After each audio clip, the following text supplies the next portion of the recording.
amazing about the combination of I have all these clinical skills, but now I have changed myself and I now walk into the room with a client. What happens? Well, I teach this at UNLV, so University of Nevada, Las Vegas. There's a social work program, and one of the classes is called Death and Dying. And so they actually go to like the coroner and they go to funeral homes and they get familiar with that aspect of life, because in the United States, we kind of cover over it and act like death doesn't happen, and then we're just devastated when it does.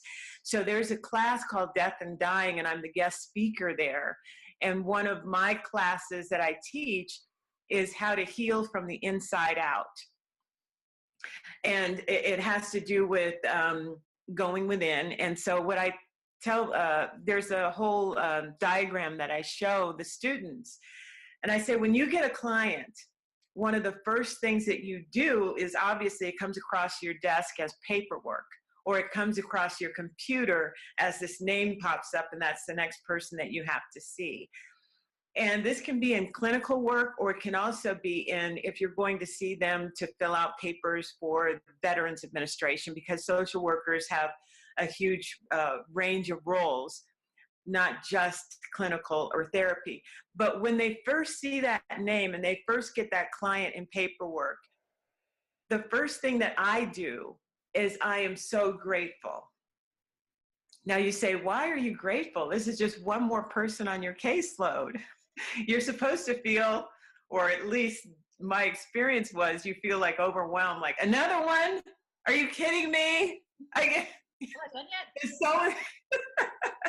So that energy has an effect on that client, even though you haven't seen that client yet. So I talk a lot about energy and how our energy affects the world. And so you want to be very aware of the energy that you're putting out towards that client and towards your job. And one of the things I talk about is, if you've ever been to McDonald's or any kind of service where you're asking for something and that person does not want to be there, you can tell when that employee does not want to be there, doesn't care anything about your order, could care less about you, and just wants to go home. And they put out an energy that you can feel. And I asked the social workers, so imagine your client and you don't want to be there. Do you think they can feel that? And they're like, oh yeah.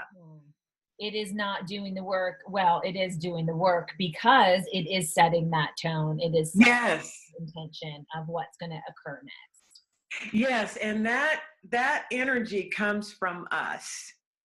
So if we're unhappy with our lives, if we don't want to do the work that we're doing, if we are imagining ourselves 1,000 miles away and not at our desk in front of that client or wherever we are, out in the field, whatever, they can feel that. And it's not in alignment with healing. Healing, as this has occurred for you, and I imagine there was a major shift in your own life, right? Personally and professionally.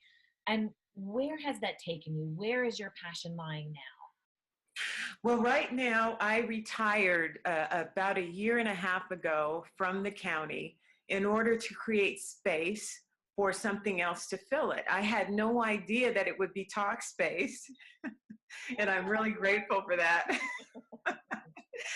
And so I started teaching the model that I created called the I Am Solution. So the I Am Solution is basically taking fear and transforming it into love. That's how we change the world, and that's how I changed my energy from fear to love. And that's what I teach at UNLV. And this is this is your book, is that correct? Yes, that's my book, The I Am Solution. And so I created a space where I could travel and talk about it, where I could go to different Unity churches, Center for Spiritual Living churches.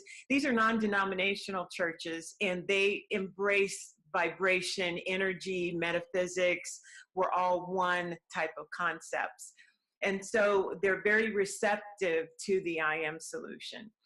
And so I had the opportunity to speak at a conference, the regional conference in Charlottesville, Virginia, with Marianne Williamson in September. And so because it was in Charlottesville, Virginia, I had to talk about race. I wanted to talk about the Nazi demonstration that was there a year ago at that time, and the uprising that's happening in the United States. And I needed to talk about it in a spiritual construct, because I don't hear it out in the media. I don't hear it even in the churches talked about specifically. And so when I went to Charlottesville, Virginia, we had a wonderful conference on spirituality and race.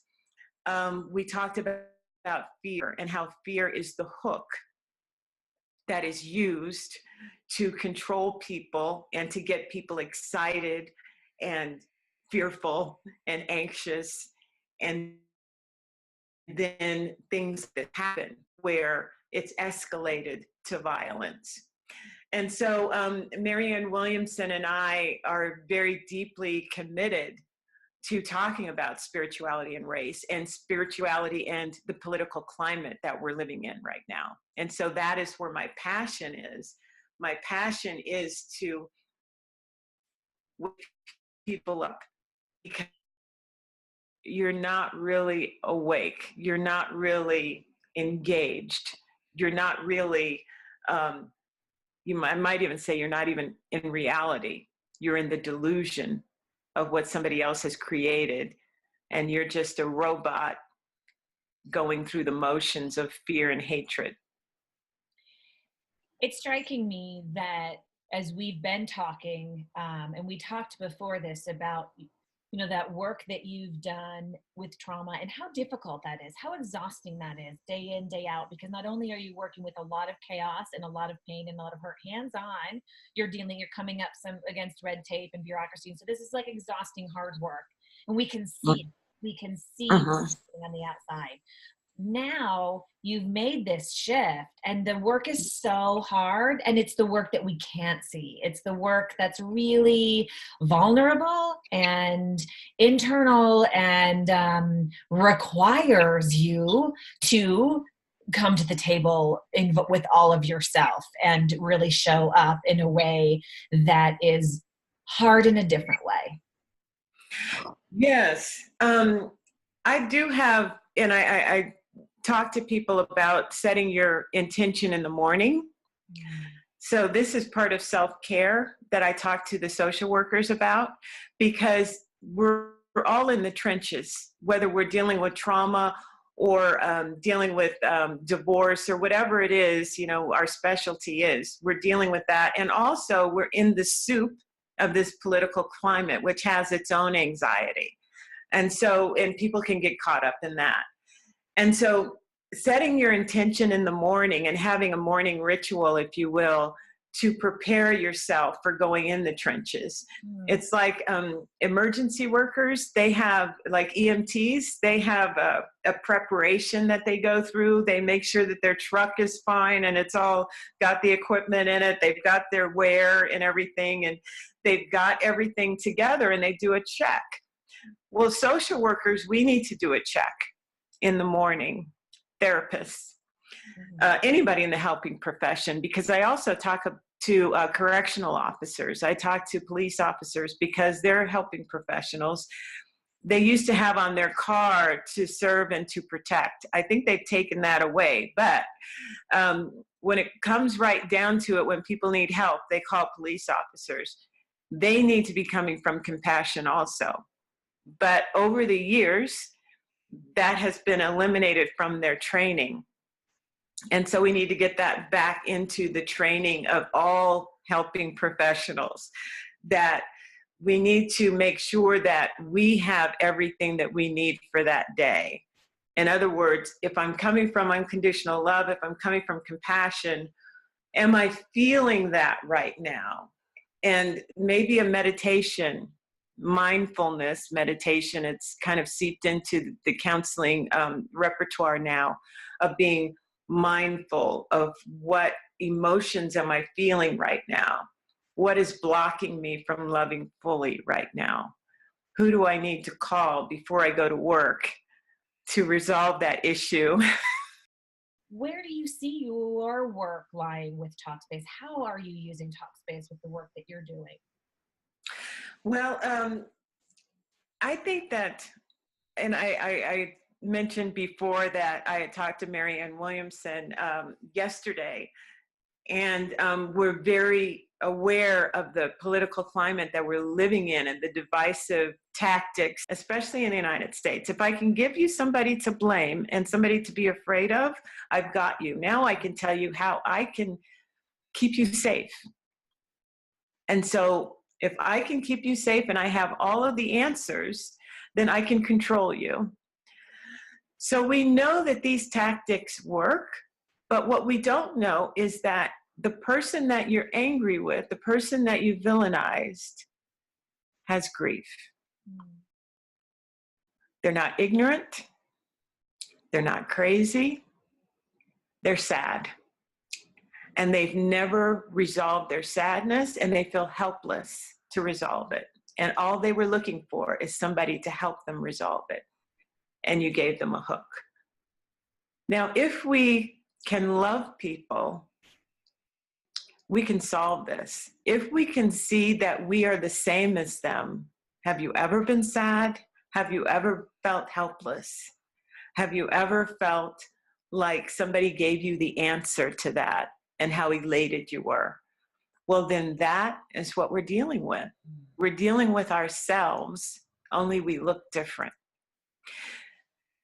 And so this is the major truth that needs to get out there more than the villainization of another person. Because right now, that's all we hear. And I don't care what channel you turn your TV to.